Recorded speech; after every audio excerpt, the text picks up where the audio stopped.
Is this thing on? Welcome back to Big Mouth, and fancy seeing you here in June. A very welcome, my friends, and especially my enemies. Come in, sit down, no touching.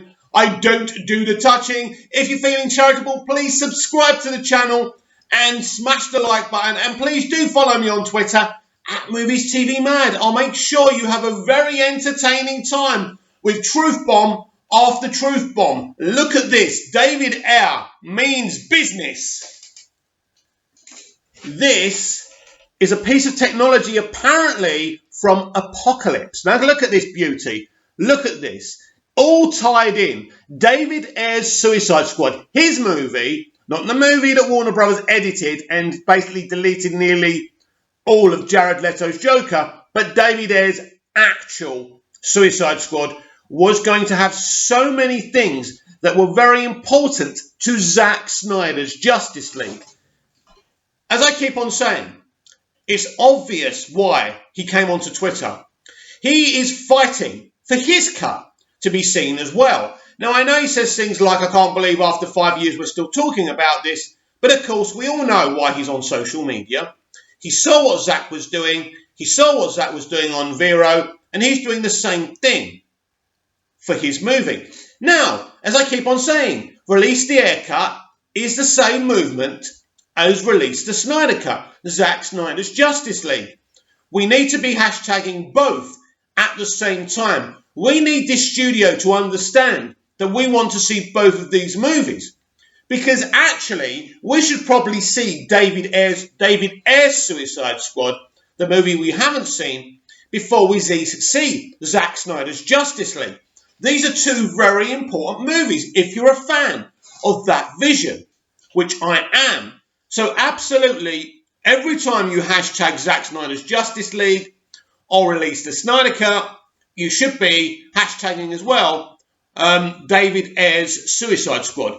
Release the Ayer Cut. That's what we want. We want to see both hashtags, right? Now, talking of hashtags, oh God, this movement sometimes does my nut in. My head, my brain. If you're American and you don't understand the slang, my word. We are actually arguing what hashtag to use. Zack Snyder's Justice League or Release the Snyder Cut. I've got a quaint idea. In the spirit of balance, why don't we just hashtag both? Or actually do the hashtag that everybody knows, which is Release the Snyder Cut. Zack Snyder's Justice League is actually something that Zack came up with himself on a picture quite a few months ago, if we remember. And that's cool, but I don't think neither hashtag is the wrong thing to do. But I do feel if you love both hashtags, certainly hashtag both of them. What's the problem? Post them both on Twitter when you're doing a post about this situation. It can only get you twice the eyes on it, right? Surely. Now, I don't know how trends work, but we shouldn't be arguing, boys and girls, about this type of stuff. Should we? Come on. We can do better. Stop the arguments and stop them now. Or at least if you're going to argue about something, argue about world peace, not about this. Because all you have to do is hashtag both. And it's cool. That's my opinion anyway. As you know, big Superman fan, I still can't believe that as a business model, Warner Brothers decided to rest the Man of Steel. We've spoken about this before, and we are going to keep on talking about this because I think it's absolutely outrageous. How do you rest your number one character? It doesn't make sense, right? Imagine, right, I'm going into a supermarket. You would call it Walmart or something in America, or Tesco's in the UK, or Sainsbury's in the UK. Can I have a case of Coca-Cola? No. Why not? Oh, well, we sold a case once. It didn't taste like cola.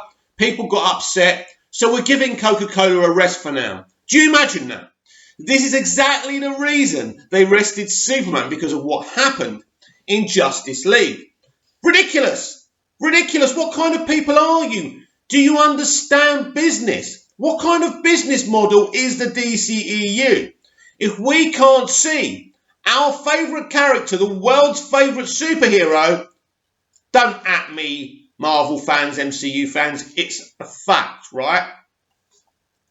the world's #1 fictional character, cannot cameo in other people's movies. He can't have his own movie because Warner Brothers decided it was a bit too difficult to make Superman relevant. He's always been relevant, by the way, so that's a stupid thing. But imagine resting your #1 commodity for whatever reason it is, whether it's because he's a man and the entertainment industry hate men right now. I don't know, but it's ridiculous. Imagine Warner Brothers, the money you're losing. Do you ever listen? Do you ever work things out for yourself, right? I'm still waiting for you to announce that J.J. Abrams movie. Just do it. The world is depressed right now. We're locked in our homes. We could do with a big announcement that a Superman movie is going to be released. I don't get it. Why would you rest Superman? Yesterday was Henry Cavill's birthday, right? Very exciting day, right? I'm sure a lot of you watched Man of Steel and BVS again. We are desperate for a Superman movie starring Henry Cavill, right? He could have been in Shazam. But oh no, you didn't try and fix the scheduling situations because, of course, it's much a better idea just to show the S crest, right? Just in case you decide to replace Henry as Superman, which is the most dumbest decisions you could ever make, right? You've got a great Superman. You just need great creatives to make him a Superman for everyone, right? Now, this is not me dissing Zack. I think he did a great job with Superman. But seeing you weren't happy with what he did, and a lot of people weren't happy with what he did with that character, surely you can find someone. I believe J.J. Abrams can do a great job with Superman. I think that will be great if it's going to happen.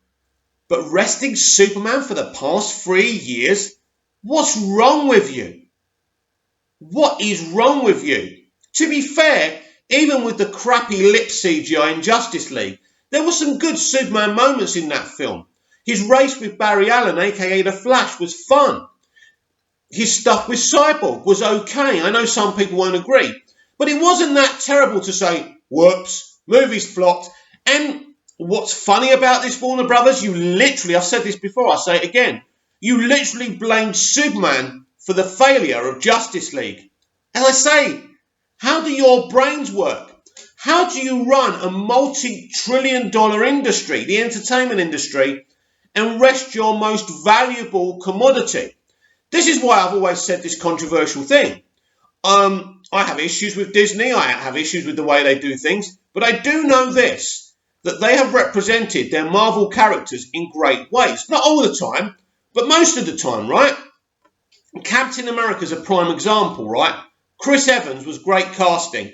A Captain America we can all be proud of, right? If Disney owns Superman, he will be left, right and centre. He will be front and centre. Superman would be everywhere. That's why I've always had fantasies of Disney owning Superman. I know you're going to kill me for this. If Film God found out about this, I'll be in one of his videos. If only, right?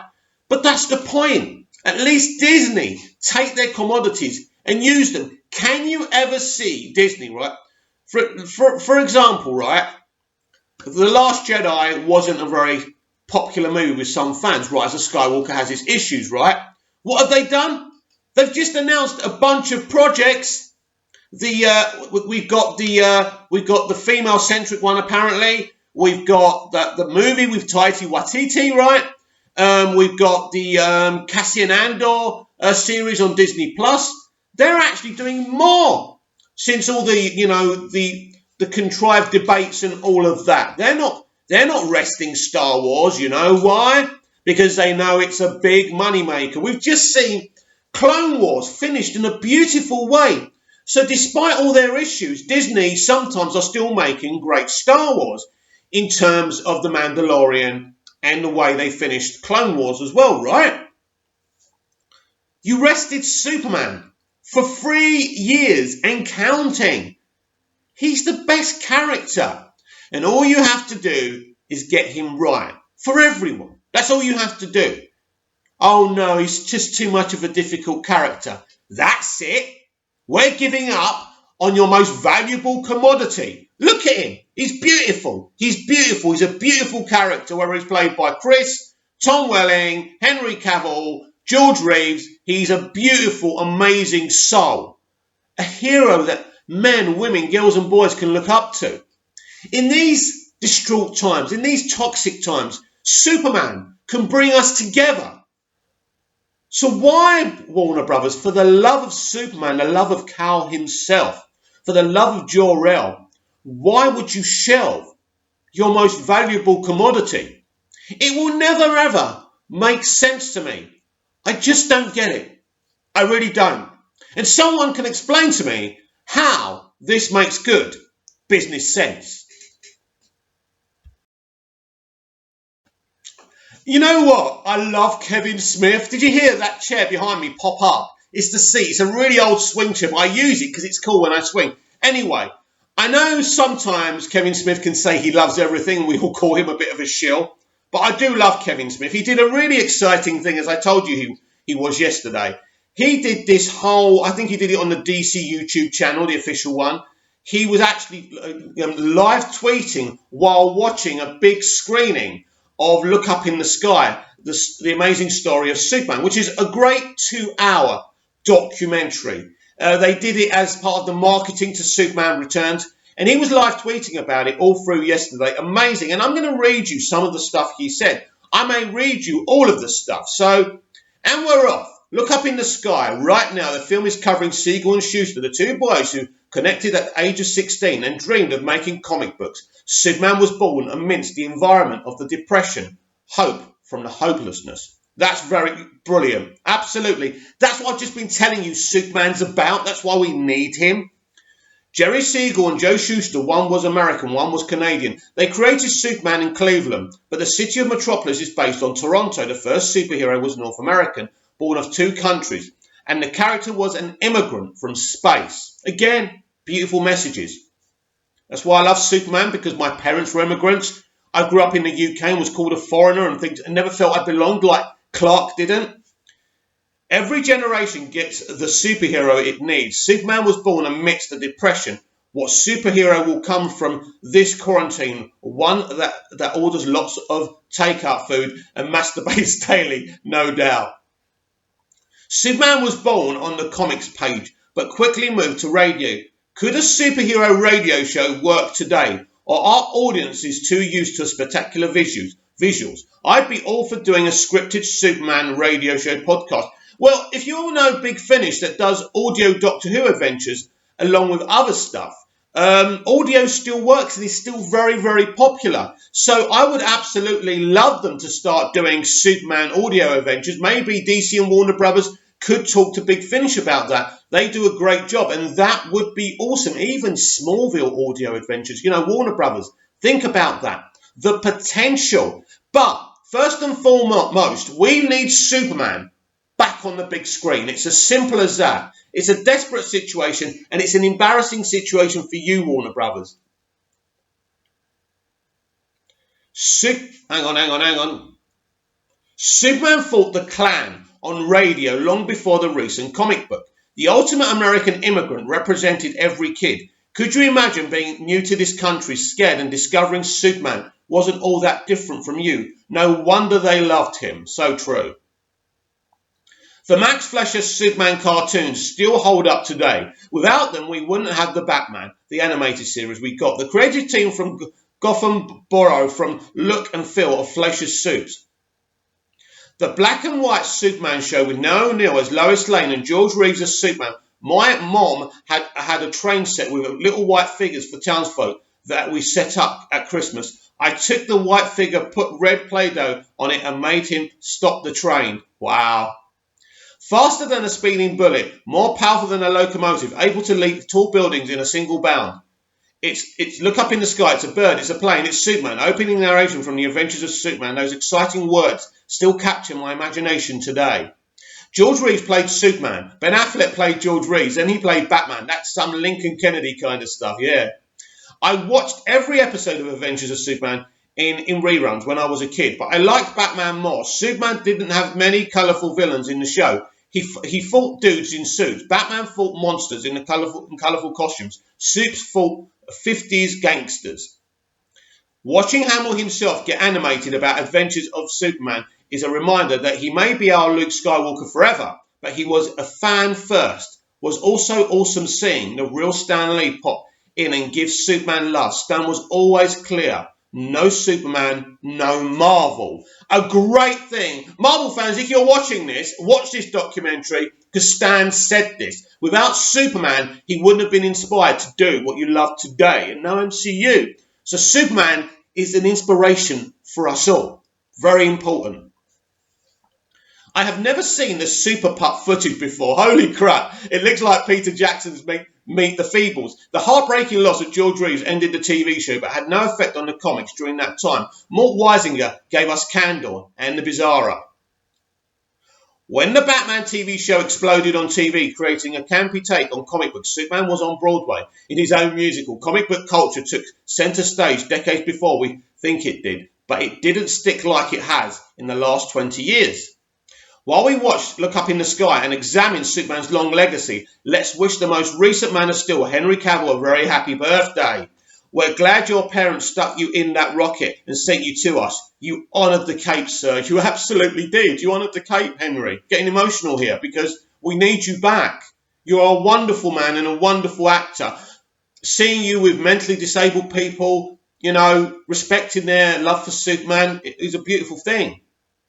The Salkinds secured the movie rights to make a Superman movie and bought it to WB Pictures. Since DC Comics is owned by WB now, this would never happen today. The Salkinds had all the control over the casting, the director, the budget. Unthinkable now. Yeah, and look what happened there. Look what they did to Dick. He did a great first movie and deserved so much more. Him and Tom Mankiewicz were going to make 4 great movies, 5 maybe, and the Salkinds got greedy and wanted to make more profit than actually making better movies. And how disappointing. But it echoes what we saw with Justice League as well. I love director Richard Donner, as do I. He's a great storyteller and he always seems so real. I met with him last year to discuss doing a series about how he made Superman, the movie. I knew it was a long shot to get the job, so I went just to hear Donner tell stories. I'd love that. Actually, there's lots of Superman documentaries where he's in and he's great. You should check those out as well. After Carrie Fisher, I love this, what Kevin Smith said. After Carrie Fisher, Margot Kidder was every boy's and man's girl childhood crush. Her portrayal of gutsy news hound Lois Lane inspired many of us to seek out the same type of woman to marry. Wow, I'm getting emotional here. I love that woman. So when I met my wife, she was a writer at USA Today, Look Up in the Sky. Margot Kidder. What a wonderful woman. What a talented woman. So proud of her Lois Lane, wasn't she? Yeah? It's very emotional for me. I grew up with her Lois, and her Lois is the reason Erica Durance's Lois in Smallville was the way she was. Why Terry Hatcher's Lois Lane was the way she was in the New Adventures of Superman. Her legacy goes on and on. Margot had a lot of psychological problems, drinking problems, but she was certainly a great Lois Lane. She even cameoed in Smallville. Beautiful woman. Donner's Superman, the movie, is more influential than most folks realise.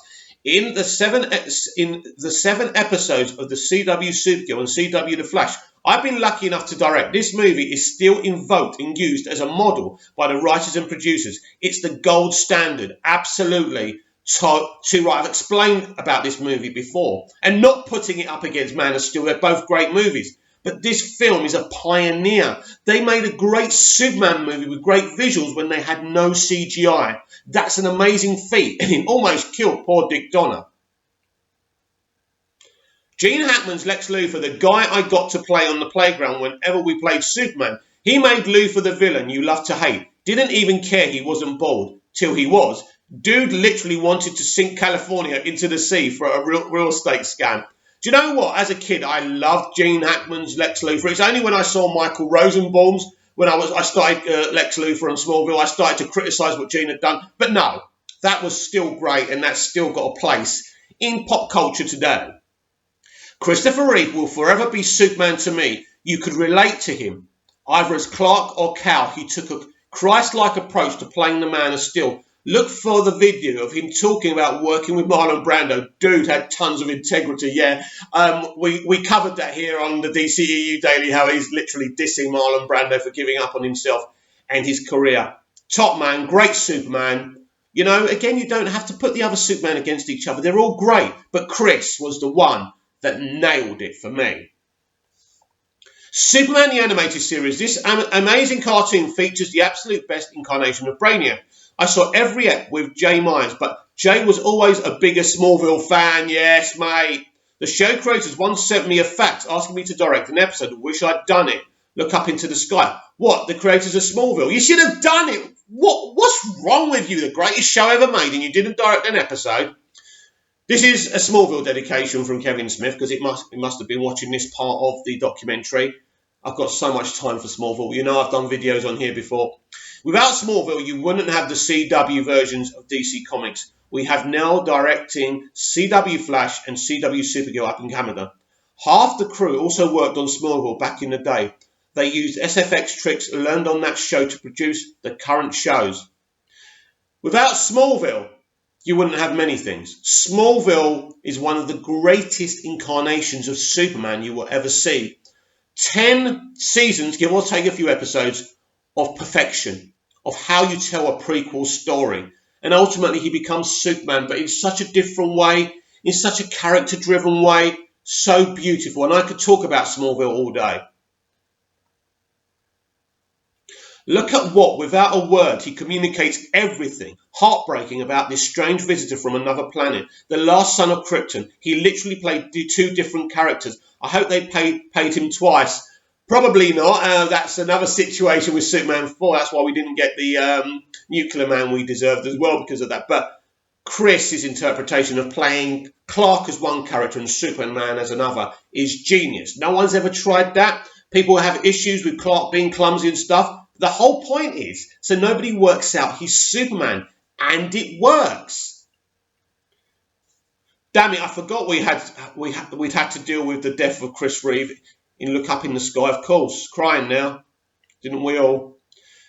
John Peters pops in. Look Up in the Sky. I met that guy once. Yes, now, John Peters has owned the Superman property or had some kind of production rights for quite a while. And we all know that Kevin wrote The Death of Superman. He literally was involved with that Tim Burton movie, I think before it became a Tim Burton movie. Schnepp did a whole documentary about that. Great documentary, by the way. Yes, John Peters and Kevin Smith don't have a lot of nice things to say about each other. As we enter the Brandon Routh era of Look Up in the Sky, I'm happy to report Brandon is the embodiment of Superman. He's a sweet, funny, noble dude who I got to work with in Zack and Mary, Make a Porno, whatever that is. It was awesome that he got to put on the suit again in Crisis. It absolutely was. I love Brandon.